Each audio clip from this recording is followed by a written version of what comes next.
الحمد لله رب العالمين والصلاة والسلام على سيد المرسلين وآله وصحبه أجمعين إلى يوم الدين. قال الله تعالى في القرآن الكريم: لقد خلقنا الإنسان في أحسن تقويم. عزیزان گرامی، آج کی اس بزم میں نماز روزے کا ذکر نہیں کروں گا، حج و زکوٰۃ کے موضوع پر نہیں بولوں گا، صدقات و خیرات کی باتیں نہیں کروں گا، نوافل و اذکار کا تذکرہ نہیں کروں گا، بلکہ میں آج انسانوں کو موضوع سخن بنا رہا ہوں، آپ کی اور اپنی تخلیق کی داستان سنا رہا ہوں، اشرف المخلوقات کے فضائل سناؤں گا، خلیفۃ اللہ فی الارض کے واقعات سناؤں گا، یعنی انسانیت پر کلام کروں گا کہ اللہ تبارک و تعالیٰ نے انسان کو کیوں پیدا کیا اور کس لیے پیدا کیا. مذکورہ بالا آیت میں اللہ تبارک و تعالیٰ ارشاد فرماتے ہیں کہ ہم نے انسان کو بہترین سانچے میں ڈھالا ہے. میرے بھائیوں، مخلوقات خدا کا شمار نہیں، اور ان تمام مخلوقات میں اپنے حسن و تخلیق کے اعتبار سے انسان سب سے خوبصورت ہے، سب سے حسین و جمیل ہے. اس کا ظاہر بھی خوبصورت ہے، اس کا باطن بھی خوبصورت ہے، اس کی صورت بھی حسین ہے، اس کی سیرت بھی حسین ہے. اس لیے اس کی تخلیق کا مقصد سب سے عظیم ہے. اس کو خالق ارض و سما نے اپنی عبادت کے لیے پیدا فرمایا ہے، اپنی خلافت کے لیے پیدا فرمایا ہے. اس کو شریعت و کرامت کا تاج عطا کیا ہے، عظمت و جلالت کا تاج مرحمت فرمایا ہے. اس کو عقل و فہم، علم و فن کی دولت سے سرفراز فرما کر دنیا کی تمام مخلوقات پر اس کو ممتاز بنایا ہے. برادران ملت، پہلے میں انسان کے ایک حسن ظاہر کا واقعہ عرض کرتا ہوں.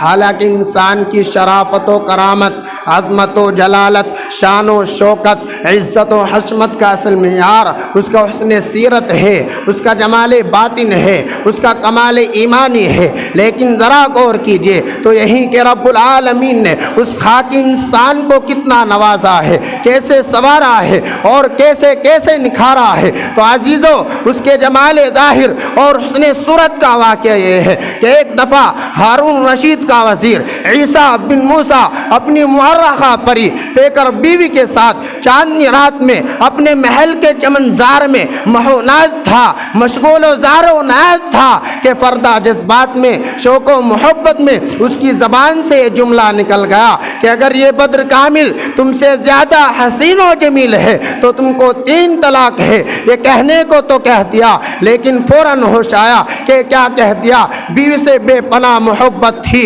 بے حد پیار تھا، گھبرا گیا، پریشان ہو گیا، دوڑا ہارون رشید کی خدمت میں حاضر ہوا اور سارا واقعہ سنایا کہ غضب ہو گیا، میں نے اپنی بیوی کو 3 طلاق دے دی، کوئی صورت نکالے ورنہ مر جاؤں گا، فراق و جدائی کا جان لیوا تصور مار ڈالے گا.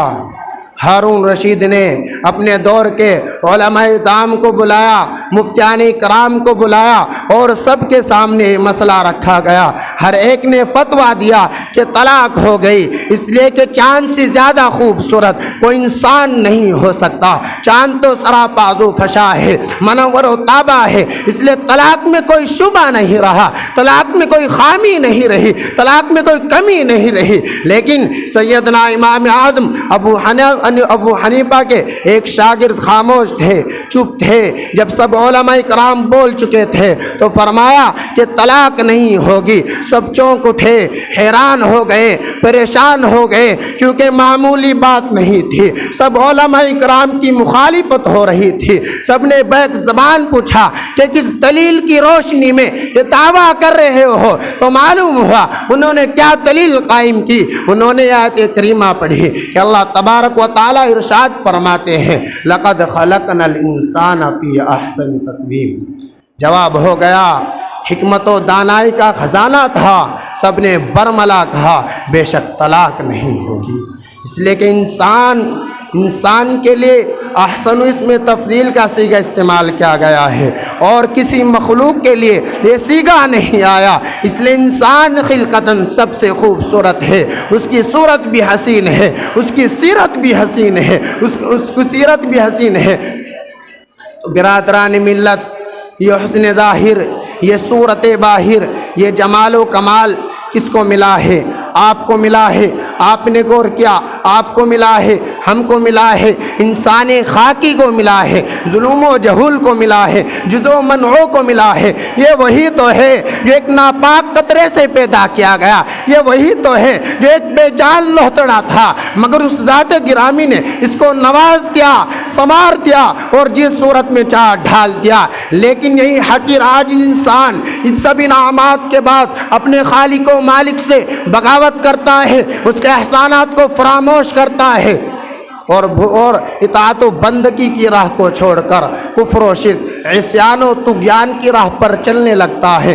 کبھی اپنے کو انا ربکم الاعلیٰ کہتا ہے، کبھی اصنام و اوثان کو اپنا معبود بناتا ہے اور کبھی شیطان کی پیروی کرتا ہے اور بھول جاتا ہے کہ اس کو پیدا کرنے والے نے، اس کو سنوارنے والے نے اس کو اپنی اطاعت و بندگی کے لیے پیدا کیا ہے۔ اس کی عظمت و شوکت کا راز، اس کی شرافت و کرامت کا راز اس کی تابع داری میں ہے، اس کی اطاعت شاری میں ہے، اس کی فرما برداری اور عبادت گزاری میں ہے، اور وہ اپنی فطرت و طبیعت پر قائم رہتا ہے۔ وما خلقت الجن والانس الا لیعبدون کی عملی تفسیر بنا رہتا ہے، تو پھر وہ اشرف المخلوقات ہے، اجمل الخلائق ہے، ورنہ اس کا حسن ظاہر اور جمال صورت اس کو عذاب خدا سے نہ بچا سکے گا۔ قرآن کریم انسانوں کو اس کی خود فریبی سے آگاہ کرتا ہے اور احسان خداوندی کو یاد دلاتا ہے اور کہتا ہے یا ایھا الانسان ما غرک بربک الکریم الذی خلقک فسواک فعدلک فی ای صورت ما شاء رکبک۔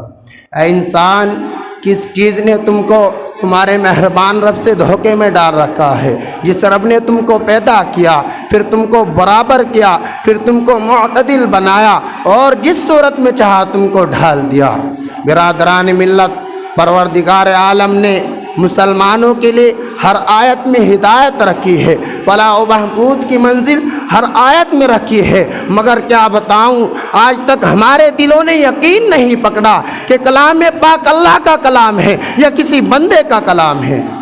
دوستوں اور بزرگوں، قرآن کریم کے ہر پارے میں، ہر آیت میں انسانوں کو اس کی ذات و صفات اور واضح انداز میں سمجھایا ہے، اور کمال ہے کہ مخلوق اپنے خالق و مالک کو بھی نہیں پہچانتی، اسے کس طرح سمجھایا جائے۔ آپ بالکل ابتدا کی طرف آئیے، ہر چیز مٹیریل کے اعتبار سے تیار ہوتی ہے، آپ کو معلوم ہے، اور ساری دنیا پہلے سے کہتے آئی ہے کہ اگر گڑ ڈالو گے تو گڑ کا مزہ آئے گا، شکر ڈالو گے تو شکر کا مزہ آئے گا، جیسا مٹیریل ہوگا ویسا ہی مال تیار ہوگا۔ دوستو، انسان نے کبھی سوچا ہے کہ میرا مٹیریل کیا ہے، کہ میں کس چیز سے بنا ہوں؟ آدمی نے کبھی سوچا ہے کہ میرا مٹیریل کیا ہوگا؟ حالانکہ قرآن کریم نے للکار کر کہا ہے، صاف صاف انداز میں کہا ہے، صاف صاف الفاظ میں کہا ہے وَجَعَلْنَاهُ نُطْفَةً فِي قَرَارٍ مَّكِينٍ أَلَمْ نَخْلُقكُّم مِّن مَّاءٍ مَّهِينٍ۔ میں نے تجھے ذلیل پانی سے بنایا، گندے پانی سے بنایا۔ هَلْ أَتَىٰ عَلَى الْإِنسَانِ حِينٌ مِّنَ الدَّهْرِ لَمْ يَكُن شَيْئًا مَّذْكُورًا۔ میں نے تجھے ایسی چیز سے بنایا جس چیز کا نام لینا تیرے ماں باپ گوارا نہیں کرتے۔ اپنی اصلیت پہچانو اور حقیقت جانو، اور پھر میں نے تم کو بغیر اسباب کے پیدا کیا ہے۔